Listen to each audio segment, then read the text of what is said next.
Hello friends, welcome to my YouTube channel chronology point. तो friends, आज मैं आप लोग के लिए लेकर आया हूँ चैप्टर सॉल्यूशन का पार्ट 2, जिसमें मैंने लास्ट क्लास में आपको बताया था molarity, molality, mole fraction, mass percentage, ये सारी चीज़ें कवर किया था उसमें। आज मैं आप लोग को लेकर चलता हूँ रॉल्स लॉ। तो सबसे पहले हम लोग स्टार्ट करेंगे। पहला टॉपिक है हम लोग का रॉल्स लॉ, जो चैप्टर सॉल्यूशन चैप्टर से है, जो इस चैप्टर का इम्पोर्टेंट क्वेश्चन है। इसका डिफिनीशन ये है, किसी अवाष्पशील विलय युक्त विलयन का वाष्प दाब उसके विलायक के वाष्प दाब के बराबर होता है। ठीक है, फिर से रिपीट करता हूँ। किसी अवाष्पशील विलय युक्त विलयन का वाष्प दाब उसके विलायक के वाष्प दाब के बराबर होता है। विलायक का वाष्प दाब विलायक के मूल प्रभाज के समानुपाती होता है। ठीक है, तब किसका? विलायक का वाष्प दाब। तो वाष्प दाब किसका? विलायक का। किसके बराबर होता है? तो विलायक के मूल प्रभाज के। ये डायरेक्टली प्रोपोर्शनल, विलायक के मूल प्रभाज के। ये क्या चीज़ को इंडिकेट करता है? एक इंडिकेट करता है विलायक। ठीक है, तो यहाँ पे P इज इक्वल टू क्या हो जाएगा? PA is directly proportional XA। यहाँ पे PA का मतलब है विलायक का वाष्प दाब। PA का मतलब क्या है? विलायक का वाष्प दाब। और XA का मतलब है विलायक का मूल प्रभाज। तो PA इज इक्वल टू क्या हो जाएगा? PA is equal to K into XA। इसको हम लोग इक्वेशन फर्स्ट मान लेंगे। ठीक है, और शुद्ध विलायक के लिए यदि हम लोग निकालेंगे तो क्या हो जाएगा? PA is equal to P not A। शुद्ध विलायक के लिए यहाँ पे क्या हो जाता है? PA is equal to P not A हो जाता है। ठीक है, तो XA इज इक्वल टू कितना होता है? XA is equal to 1। XA is equal to का वैल्यू हम बोले हैं, आपको पीछे बताए थे कि XA इज इक्वल टू इसके बराबर हो जाता है, 1 के बराबर होता है। तब P not A is equal to KXA। अब यहाँ पे K क्या चीज़ है? K यहाँ पे कांस्टेंट है। K क्या है? K कांस्टेंट है। P not A is equal to K into 1। और 1 किसका वैल्यू है? 1 XA का वैल्यू है। ठीक है, तो P not A is equal to क्या हो जाएगा? K इंटू 1, यानी कि P नॉट A का वैल्यू कितना हो गया? K हो गया। ठीक है, अब K का वैल्यू कितना आ गया मेरा? K का वैल्यू आ गया P नॉट A। K का मान समीकरण फर्स्ट में रखने पर, अब K का मान कितना? समीकरण फर्स्ट में रखेंगे हम लोग। ठीक है, तो K का मान समीकरण फर्स्ट में रखेंगे तो K की जगह पर क्या आ जाएगा? K की जगह पर P not A into XA। अब यहाँ देखिएगा, ये समीकरण 2 है मेरा कि PA is equal to P not A XA। तो समीकरण फर्स्ट में क्या था? PA और XA। तो हम लोग किसके K की जगह पर क्या रखेंगे? P नॉट A रखेंगे। तो यह क्या हो गया? PA is equal to P not XA। ये समीकरण 2 हो गया। इसी प्रकार, ठीक है, इसी प्रकार यदि हमको विलेय का निकालना होगा, B का मतलब क्या हो गया? विलेय। अगर विलेय का निकालना होगा, यदि मेरा PA का वैल्यू आया, यहाँ पे कितना आया? PA का वैल्यू आया P not A into XA। ठीक है, उसी तरीका से PB का वैल्यू क्या आएगा? P not B into XB। चलिए अब हम लोग नेक्स्ट है आदर्श विलयन। हम लोग इसको बोलते हैं आइडियल सॉल्यूशन, आदर्श विलयन। तो आदर्श विलयन क्या है? तो आदर्श विलयन वे विलयन जो राउल्ट के नियम को पालन करता है। ठीक है, वे विलयन जो राउल्ट के नियम को सभी कंडीशनों में, सभी शर्तों से उसको पालन करता है, उसको हम क्या बोलते हैं? आदर्श विलयन कहते हैं। वे विलयन जो राउल्ट के नियम को पालन करता है आदर्श विलयन कहलाता है। इसकी क्या विशेषताएं हैं? इसकी विशेषता यह है कि यह राउल्ट के नियम को पालन करता है। ठीक है, तो राउल्ट के नियम के अनुसार क्या आया था? PA is equal to P not A into XA, या फिर आया था PB। यदि हम लोग विलायक के लिए निकालेंगे तो PA is equal to P not A into XA शुद्ध विलायक के लिए। ठीक है, शुद्ध विलय के लिए निकाले थे तो क्या हो जाएगा? PB is equal to P not B XB। ठीक है, नेक्स्ट देखेंगे नंबर 2, इसकी विशेषता नंबर 2, इसके निर्माण में इंथैल्पी में कोई परिवर्तन नहीं होता। ठीक है, इसके निर्माण में इंथैल्पी में कोई परिवर्तन नहीं होता, यानी डेल्टा H का वैल्यू कितना हो जाएगा? 0 हो जाएगा। नंबर थर्ड, इसके निर्माण में आयतन में कोई परिवर्तन नहीं होता, यानी कि डेल्टा वी का वैल्यू क्या हो जाएगा, शून्य हो जाएगा, जीरो हो जाएगा। यानी इसका मतलब ये है कि इसके आयतन में कोई परिवर्तन नहीं हो रहा है। नेक्स्ट टॉपिक है अनदर्स बिलियन, इसको हम लोग बोलते हैं नॉन आइडियल सॉल्यूशन। वे बिलियन जो राउल्ट के नियम का पालन नहीं करता है। आदर्श बिलियन में मैंने आपको बताया था वे बिलियन जो राउल्ट के नियम को पालन करता है आदर्श बिलियन कहलाता है। लेकिन यहाँ पे क्या है, अनादर्श बिलियन।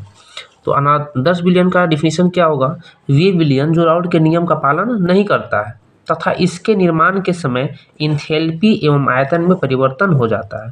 ठीक है, उसके मैंने विशेषताओं में बताया था कि इसके निर्माण में एंथैल्पी में कोई परिवर्तन नहीं होता है, इसके निर्माण में आयतन में कोई परिवर्तन नहीं होता है। बट यहाँ पे अनादर्श बिलियन में क्या होता है, अनादर्श बिलियन में आयतन में भी परिवर्तन होगा, आयतन में भी परिवर्तन होता है और इसका एंथैल्पी में भी परिवर्तन होता है। ठीक है, तो इसकी विशेषताएं देखेंगे। फिर से एक बार रिपीट कर देता हूँ उसकी डिफिनेशन को। वे बिलियन जो राउल्ट के नियम का पालन नहीं करता है तथा इसके निर्माण के समय एंथैल्पी एवं आयतन में परिवर्तन हो जाता है, अनादर्श बिलियन कहलाता है। ठीक है, इसकी विशेषताएं देखेंगे हम लोग। तो यह राउल्ट के नियम का पालन नहीं करता है, यानी इसमें P A is not equal to P not A X A, यानी कि पी ए जो है वो एक्स ए और पी नॉट ए के बराबर नहीं होता है। ठीक है, उसी तरीक़ा से यदि विलायक जो है विलायक यदि बराबर नहीं तो विलय भी बराबर नहीं होता, यानी कि P B is not equal to P not B into X B. ठीक है, तो यानी कि ये किसी भी तरह से अनादर्श बिलियन जो होता है किसी भी तरीक़ा से राउल्ट्स के लॉ को फॉलो नहीं करता है। नेक्स्ट देखेंगे नंबर 2, इसके निर्माण में इंथैल्पी में परिवर्तन होता है, यानी कि delta H is equal to not zero, यानी कि डेल्टा एच का वैल्यू जीरो नहीं होता, यानी परिवर्तनशील होता है, यानी इसमें परिवर्तन होता है, ये जीरो के बराबर नहीं होता है।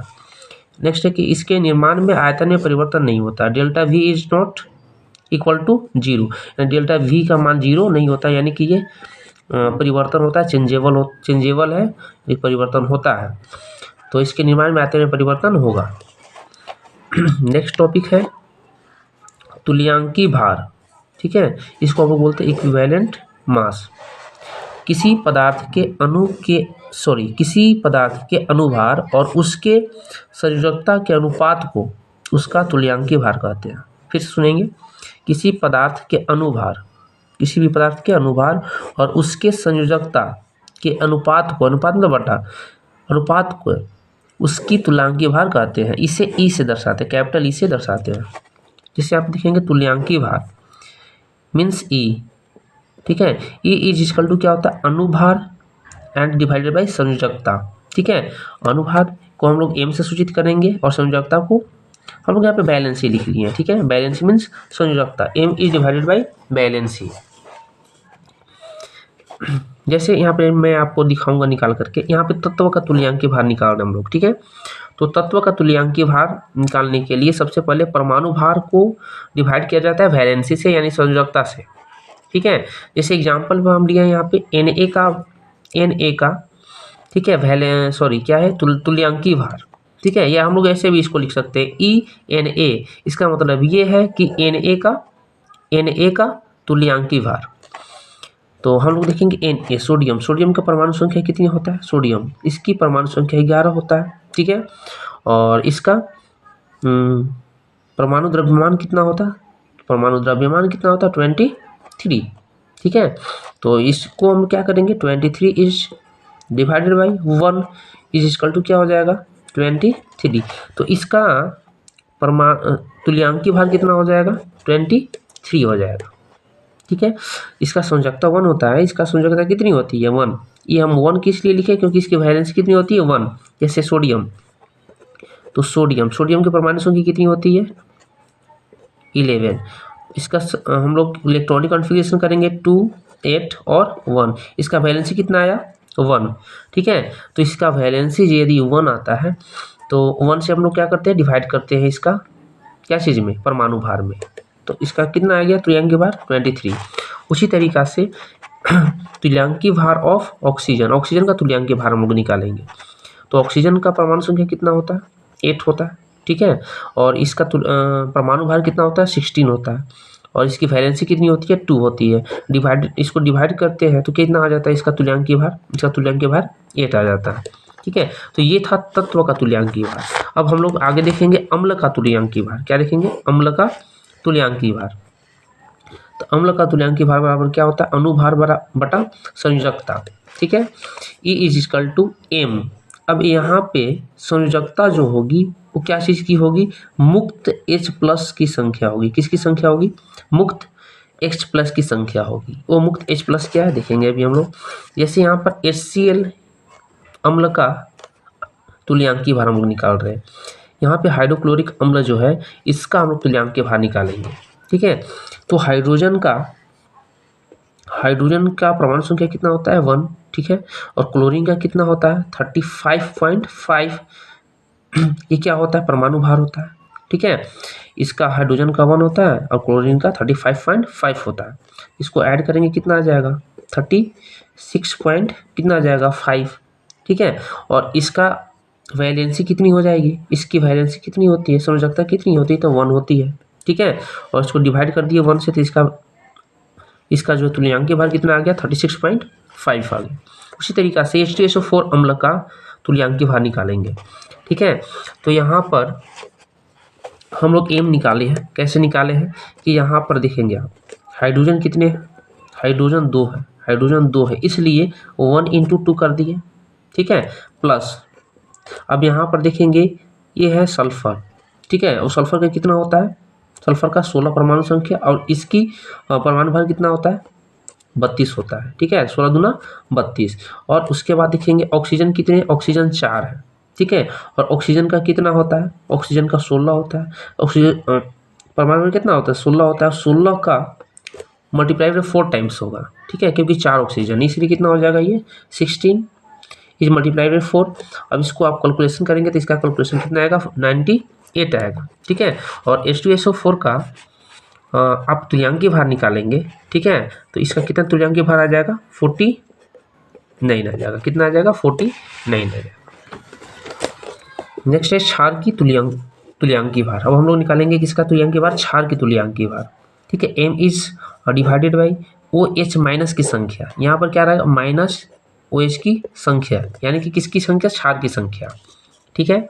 तो एग्जांपल में देखिए NaOH, यहाँ पे हम तुल्यांकी भार किसका निकालेंगे? NaOH का निकालेंगे, ठीक है। सोडियम का कितना होता है?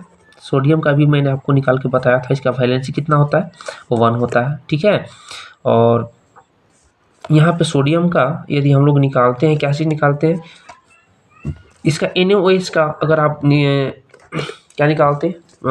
तुल्यांकी भार निकालते हैं, NaOH का निकालते हैं, तो इसमें M का वैल्यू कितना आएगा? M का वैल्यू 40 आएगा, ठीक है। और इसकी संयोजकता कितनी हो जाएगी? 1 हो जाएगी। तो इसको आप डिवाइड करेंगे तो कितना आ जाएगा? 40 आ जाएगा, ठीक है। उसी तरीका से आप निकालेंगे CaOH2 को। तो इसमें हम निकाल कर आप दिखाते हैं आपको। M is divided by what? 2।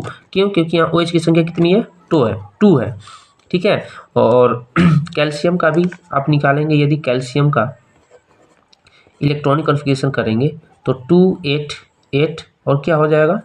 2 हो जाएगा। इसकी भी संयोजकता कितनी होती है? 2 होती है। Is divided by 2, M is divided by 2। तो यहाँ पे आप देखेंगे तो कैल्शियम का परमाणु संख्या 20 होता है, ठीक है। और इसका परमाणु भार कितना हो जाता है? 40 हो जाता है। उसी तरीका से ऑक्सीजन का कितना हो जाएगा? ऑक्सीजन इसमें कितना है? 1 है। ऑक्सीजन का 16 हो जाएगा, 1 है, ठीक है। उसके बाद 16 प्लस क्या हो जाएगा? 16 और 1 है ऑक्सीजन, तो इसलिए 1 हो जाएगा, ठीक है। और OH की संख्या, हाइड्रोजन की संख्या कितनी है? 1 है, ठीक है। प्लस क्या हो जाएगा? 1 हो जाएगा, ठीक है। तो मल्टीप्लाई बाय कितना हो जाएगा? 2, ठीक है। तो कितना हो जाएगा? इसको आप जोड़ेंगे तो इसको जोड़ेंगे तो 17 हो जाएगा। 17 इंटू कितना हो जाएगा? 2, तो कितना हो जाएगा? ये हो जाएगा आपका 34 को आप प्लस करेंगे 40 के साथ, कितना आ जाएगा? 74 and divided by 2 is equal to 37। ये CaOH2 का क्या चीज़ हो गया? तुल्यांकी भार हो गया। उसी तरीका से लवण का तुल्यांकी भार अब हम निकालेंगे। ठीक है, तो लवण का तुल्यांकी भार इज इक्वल टू क्या होता है, अनुभार डिवाइडेड बाई धनावेशों की संख्या। ठीक है, अनुभार डिवाइडेड बाई धनावेशों की संख्या। एग्जाम्पल में देखेंगे तुल्यांकी भार ऑफ NaCl। ठीक है, m इज डिवाइडेड बाई 1। ठीक है, अब यहाँ पर देखेंगे सोडियम, सोडियम का कितना हो जाता है, परमाणु भार कितना हो जाता है, 23 हो जाता है। सोडियम का 23 और Cl का 35.5 हो जाता है। इसको ऐड करेंगे आप कितना आ जाएगा, 58.5 डिवाइडेड बाई 1 कीजिएगा तो 58.5 ही आएगा। तो NaCl का तुल्यांकी भार कितना आ गया, 58.5। नेक्स्ट देखेंगे हम लोग बॉइलिंग पॉइंट। नेक्स्ट जो है टॉपिक आपका बॉइलिंग पॉइंट, इसको हम क्या बोलते हैं, क्वथनांक। क्या बोलते हैं इसको, क्वथनांक। वह ताप जिस पर द्रव का वाष्प दाब, वह ताप जिस पर द्रव का वाष्प दाब एक वायुमंडलीय हो जाता, वाष्प दाब कितना हो जाता है, एक वायुमंडलीय दाब हो जाता है, उसका क्वथनांक कहलाता है। क्या कहलाता है, क्वथनांक कहलाता है। फिर से रिपीट करता है इसको, वह ताप जिस पर द्रव का वाष्प दाब एक वायुमंडलीय हो जाता है, उसका क्वथनांक कहलाता है। या फिर इसको हम लोग बोल सकते हैं कि वह ताप जिस पर कोई द्रव उबलता है, कोई भी लिक्विड क्या करने लगता है, उबलने लगता है। ठीक है, या फिर हम लोग कह सकते हैं वाष्प में क्या हो जाता है, परिवर्तित होना स्टार्ट कर देता है, स्टार्ट हो जाता है, वो क्या कहलाता है, बॉइलिंग पॉइंट कहलाता है, यानी कि क्वथनांक कहलाता है। नेक्स्ट टॉपिक है क्वथनांक उन्नयन। इसको हम लोग बोलते हैं बॉइलिंग पॉइंट एलिवेशन। ठीक है, बॉइलिंग पॉइंट एलिवेशन। जब किसी विलयन में अवाष्पशील विलय मिलाया जाता है। ठीक है, कोई विलयन है उसमें अवाष्पशील आप क्या मिला रहे हैं, विलय मिला रहे हैं, तो विलयन का क्वथनांक क्या हो जाता है, बढ़ जाता है। ठीक है, जब किसी विलयन में अवाष्पशील विलय मिलाया जाता है तो विलयन का क्वथनांक बढ़ जाता है। इसे क्या कहते हैं हम लोग, क्वथनांक उन्नयन कहते हैं। और इसको हम लोग डिनोट करते हैं क्या, ठीक है, डेल्टा TB। ठीक है, तो विलयन का क्वथनांक जो है TB2 माइनस विलयन का क्वथनांक TB1, यानी कि विलयन का क्वथनांक कब, ठीक है, TB2, यानी कि आप क्या डाल दिए उसमें, विलय डाल दिए। ठीक है, तो डालने के बाद का उससे पहले का, ठीक है, माइनस विलयन का क्वथनांक TB1। तो delta TB equal to formula क्या हो गया, विलयन का क्वथनांक TB2 माइनस विलयन का क्वथनांक TB1। किसी विलयन के क्वथनांक में उन्नयन उसके मोलल सांद्रण के समानुपाती होता है। ठीक है, किसी विलयन के क्वथनांक में उन्नयन उसके मोलल सांद्रण के समानुपाती होता है। जैसे delta TB is directly proportional M। ठीक है, और delta TB is equal to KBM। क्यों, चूँकि हम लोग जानते हैं कि M इज इक्वल टू क्या होता है, हम लोग अभी जस्ट पीछे पढ़े थे, M is equal to WB into 1000 and divided by MB into WA in gram. ठीक है, इसको हम लोग ग्राम में चेंज किए। तो हम लोग क्या कर सकते हैं, M का वैल्यू यहाँ पे रख सकते हैं हम लोग। M का वैल्यू क्या रख सकते हैं, WB into 1000 MB into WA in ग्राम रख सकते हैं। चलिए ठीक है, तो हम लोग क्या करेंगे, delta TB is equal to, अब हम लोग KB तो लिख लिए, ठीक है, और M के जगह पर क्या रखेंगे, WB into 1000 divided by MB into WA in ग्राम। और यहाँ KB का मतलब क्या है, क्वथनांक उन्नयन स्थिरांक। WB का मतलब है विलय का द्रव्यमान, WA का मतलब है विलायक का द्रव्यमान, MB का मतलब है विलय का अनुभार, और M इज इक्वल टू मोललता या मोलल सांद्रण। नेक्स्ट टॉपिक देखेंगे हम लोग हिमांक में अवनमन। हिमांक में अवनमन, डिप्रेशन इन फ्रीजिंग पॉइंट। इसको हम लोग सूचित करते हैं डेल्टा TF से। इसको हम लोग सूचित करते हैं डेल्टा TF से। किसी द्रव का हिमांक वह तापक्रम है, किसी द्रव का हिमांक वह तापक्रम है जिस पर ठोस तथा द्रव अवस्थाओं का वाष्प दाब समान होता है। फिर से रिपीट करूंगा इसको, किसी द्रव का हिमांक वह तापक्रम है जिस पर ठोस तथा द्रव अवस्थाओं का वाष्प दाब समान होता है तथा ठोस और द्रव प्रस्थाओं में साम्य रहती है। और इसमें क्या होता है, ठोस, ठीक है, तथा द्रव दोनों प्रावस्थाओं में ये साम्य रहती है, बराबर रहती है। तो यहाँ पे देखेंगे इसका ये किसके समानुपाती है, डेल्टा TF किसके समानुपाती होता है, तो M के समानुपाती होता है। किसके समानुपाती होता है, M के समानुपाती होता है। तो डेल्टा TF का मतलब क्या हो गया, डेल्टा TF का मतलब हो गया हिमांक में अवनमन, ये M के समानुपाती होता है। और m का मतलब क्या है, मोललता या मोलल सांद्रण। तो हम लोग delta T F is equal to K F into M हो गया। और अभी मैंने आपको बताया था कि m का वैल्यू क्या होता है, m का वैल्यू होता है W B into 1000 divided by M B into W A in gram, ठीक है। और delta T F is equal to क्या हो जाएगा, के एफ, ठीक है। और यहाँ पर हम m का वैल्यू क्या रख देंगे, m का value W B into 1000 divided by M B into W A in gram, ठीक है। जहाँ के एफ का मतलब क्या हो गया, के एफ क्या है, हिमांक अवनमन स्थिरांक होता है, ठीक है। नेक्स्ट देखेंगे, नेक्स्ट है स्थिरांक, सॉरी नेक्स्ट है प्रसरण दाब। नेक्स्ट क्या है, प्रसरण दाब। तो प्रसरण दाब क्या होता है, किसी विलयन का प्रसरण दाब वह द्रव स्थैतिक दाब है जो विलयन को अर्धपरागमय झिल्ली द्वारा विलायक से पृथक रखने पर उत्पन्न होता है, ठीक है। किसी विलयन का प्रसरण दाब वह द्रव स्थैतिक दाब है जो विलयन को अर्धपरागमय झिल्ली द्वारा विलायक से पृथक रखने पर उत्पन्न होता है तथा जिसके कारण परासरण की क्रिया रुक जाती है। परासरण की क्रिया को रोकने के लिए विपरीत दिशा में, कहाँ पे, विपरीत दिशा में लगाए गए दाब को परासरण दाब कहते हैं। फिर से इसको रिपीट कर रहा हूँ, परासरण की क्रिया को रोकने के लिए उसके विपरीत दिशा में लगाए गए दाब को परासरण दाब कहते हैं, ठीक है। हम लोग यहाँ पे एक अच्छा एग्जांपल ले सकते हैं, किशमिश को जब हम लोग उसको क्या करते हैं, जब खाने से पहले इसको हम लोग क्या करते हैं, फुलाने के लिए डाल देते हैं, किसी भी बीकर में डाल देते हैं, ठीक है। और तब तक उसके अंदर, किशमिश के अंदर जब तक वाटर जो है अर्धपरागमय झिल्ली होता है, ठीक है, जिसकी वजह से वो उसके अंदर पानी जो है जाती रहती है, तो वो तब तक जाती रहती है जब तक कि उसके बाहर से जो है लगाया गया दाब उसके साम्य न हो जाए, उसके बराबर न हो जाए, ठीक है। वो विपरीत, उसके बाद फिर होगा विपरीत दिशा से वो क्या करने लगती है, दाब लगाना स्टार्ट कर देती है, ताकि उसमें और जो है विलयन अंदर प्रवेश नहीं कर पाता है, क्योंकि उधर से भी वो दाब लगाना स्टार्ट कर देता है। तो उस दाब को हम लोग क्या बोलते हैं, परासरण दाब कहते हैं। नेक्स्ट है हेनरी का नियम, इसको हम लोग हेनरीज लॉ बोलते हैं। हेनरी का नियम, स्थिर ताप पर किसी द्रव में, स्थिर ताप पर किसी द्रव में घुले हुए गैस का द्रव्यमान उस पर आरोपित दाब के समानुपाती होता है। स्थिर ताप पर, यानी कोई भी एक निश्चित ताप है, स्थिर ताप है, उस ताप पर किसी द्रव में घुले हुए गैस का द्रव्यमान उस पर आरोपित दाब के समानुपाती होता है। अर्थात हम लोग कह सकते हैं m is directly proportional p और m इज इक्वल टू के पी। यहाँ पे k क्या है, स्थिरांक है।